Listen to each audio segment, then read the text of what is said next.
Good morning, everyone, and welcome to the third episode of my podcast on mental health. The topic this week is going to be continued from last and part 2 of what my mania looked like and understanding what others' mania might look like. Just about anybody familiar with podcasting will tell you to pick a subject that you're comfortable with and that you know roughly 40% more about than other people. My topic on that is mental health. I've been in talk therapy since roughly 11 or 12 years old. I was introduced to Xanax at 13 by a doctor for anxiety, and that took my life over along with alcohol until 19. 19, I was introduced to crack cocaine. That then took over every aspect of my life until I was 22 when I went to rehab for the first time. I got clean for about 6 years, but I still drank like a fish. I relapsed when I moved back to Muskegon, struggling with mental health and depression.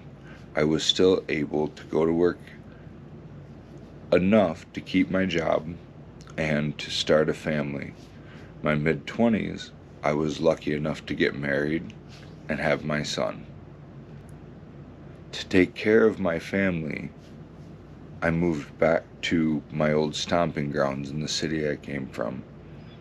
Well, needless to say, that only took so long before I started running with the old crew and before my old habits caught up with me.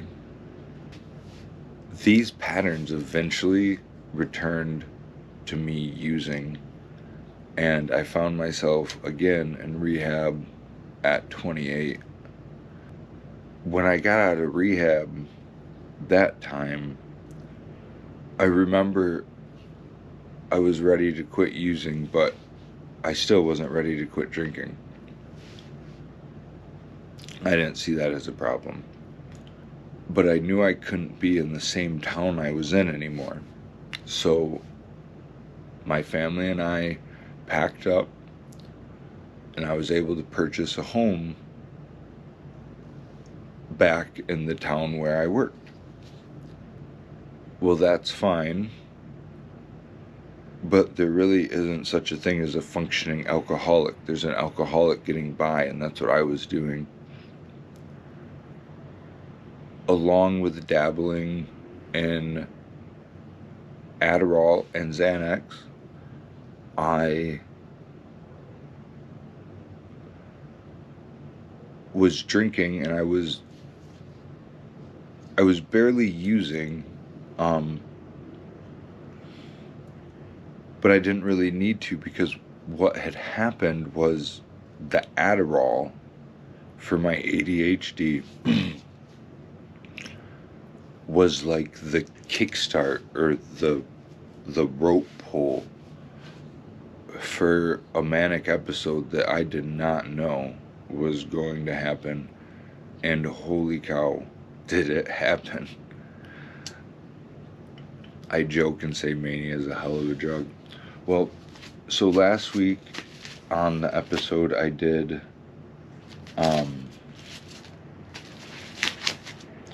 on last week's episode, I did some of the clinical stuff on what mania is and what depression is. I didn't have ready then what I do kinda now in front of me. If I can get to it. So when I was manic, there was one time I was trying to go to, I needed to go to the Social Security Administration, and I needed to go to Pine Rest to get my medicine to not be manic. But I was so manic that I couldn't. Well, one, we all know I don't drive. Well, now we know. I'm in the process of getting my license back. But in the process of trying to not be manic, I was too manic to do it, and I had at this point isolated, not even isolated, I had pushed away everybody in my life, and nobody wanted anything to do with me. Nobody wanted to talk to me. I was, little did I, I didn't know it, but just a few days away from going back to jail.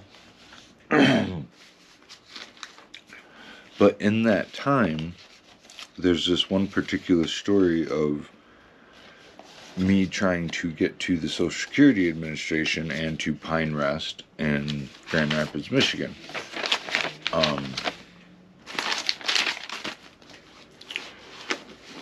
On that, so in the trailer park I was in, there was an older guy who took back scrap and drove and barely spoke any English. I had just put a little bit of money in my pocket, happenstance, and was lucky enough to be able to give him gas. But I was already almost to Grand Rapids before I realized I didn't have my phone. How I had even gotten that far, I don't know, but how I thought I was going to find somewhere without GPS was even more confusing, and that's the mania part. And so I was able to get to, we were able to get to the Social Security Administration. Damn it, and it's still not in front of me. What did I do with it?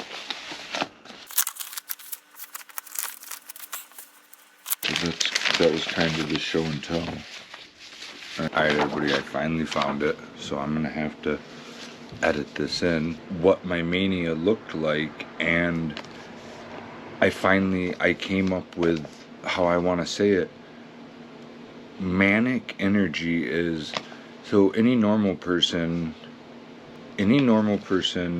would maybe have a thought to do something and then maybe have the second thought, or would have the thought after of, well, I'm too tired to do that, or that's a lot of work, or that's unachievable.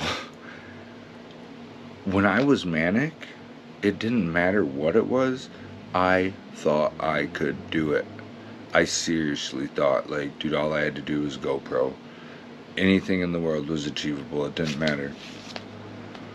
And that's how I feel is the difference.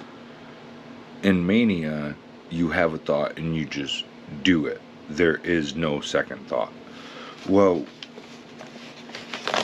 what I was talking about earlier when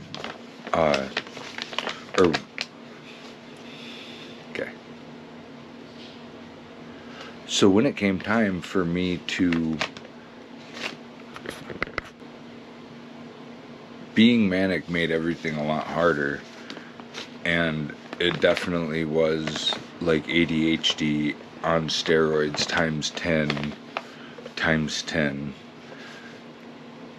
When I was trying to go to the Social Security Administration, I think it was, yep, and Pine Rest, I left my phone at home, and I got a ride from an older Mexican gentleman that did not speak any English. Well, I was able to get to the Social Security Administration, and from there I got an envelope in the entryway because it was closed and it was like COVID times, or post-COVID. But I then used this to stop and get directions and take notes. And can you see that? Front and back. And it's like in one of those one of those movies where the person like wakes up from a blackout and then there's just all this scribbling, right?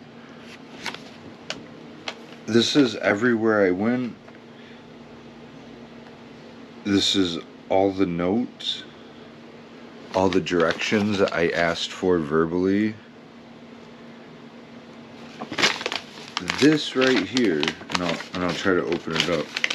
Well, because I want to frame and mat it someday.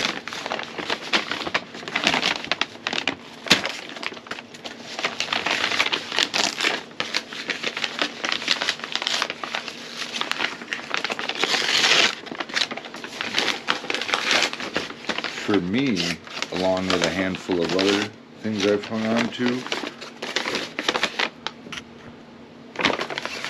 this is my epitome of mania, and that is how crazy the brain can be and how fast it goes. And that's what I wanted to share with you guys of what mania looks like. It looks like non-stop, uncontrolled energy with almost zero care of consequence and a lot of grandiosity, or it could look different. But what I do know is sleep, water, and a physician will help. If you have bipolar, if you have mania, if you're depressed, if you're suicidal, there are people to help you and there are places to go. I will put on the screen some numbers right now, and thank you everybody for joining me. I just had 10 months sober a couple days ago, and doing this podcast weekly means a lot to me. Even if I only have 8 subscribers, I'm gonna keep doing it, and hopefully doing it more. Alright, well, later graders. Have a blessed day.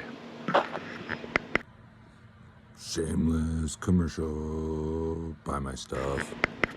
Hey guys, Jersey here again. Just a reminder that I have this 1980s wooden paint palette that I have fractal burn. So here's my little commercial for it. This is on sale for $35. You can contact me via email.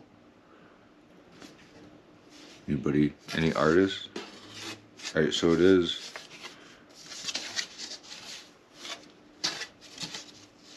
So I believe it is.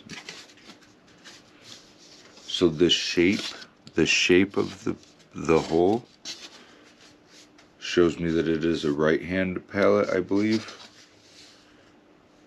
Is the best. I haven't looked it up.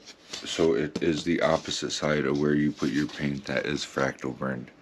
So other ways to support the channel, and if you like my artwork and creativity, $35 on sale now.